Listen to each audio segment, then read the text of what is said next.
Recorded Books and One Click Digital present Cousin Bette by Honoré De Balzac, translated from the French by Sylvia Raphael, narrated by Paul Hecht, and directed by Stephen Bartolome. One Click Digital provides free audiobook downloads in partnership with thousands of public libraries. To see if One Click Digital's extensive catalog is available to you, visit your library's website. This book is recorded with permission by Oxford University Press. This translation is copyrighted 1992 by Sylvia Raphael. This recording is protected by copyright, and unauthorized copying is strictly prohibited.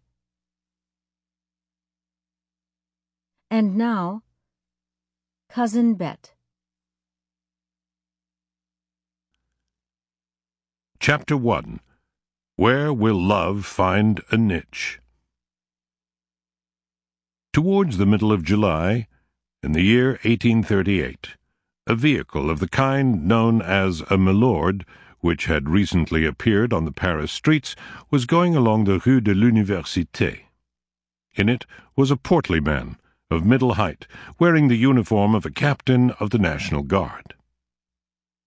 Amongst Parisians who are reputed to be so intelligent, there are some who think they look infinitely better in uniform than in their ordinary clothes, and who assume that women's tastes are so depraved that they will be favourably impressed by the sight of a bearskin cap and military accoutrement.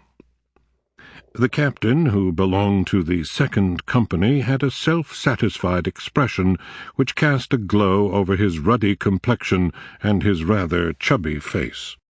One could see from the halo that wealth sets upon the brows of retired shopkeepers that he was an elected member of the Paris administration, a former deputy mayor of his district at the very least.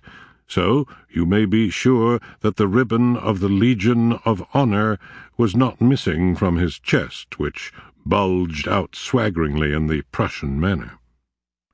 Proudly ensconced in a corner of the milord, this member of the Legion of Honor let his glance wander over the passers-by, who, in Paris, thus become the recipients of pleasant smiles intended for the bright eyes of absent beauties.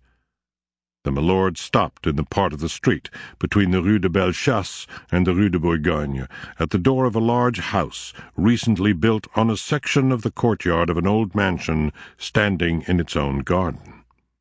The mansion... Sample complete. Ready to continue?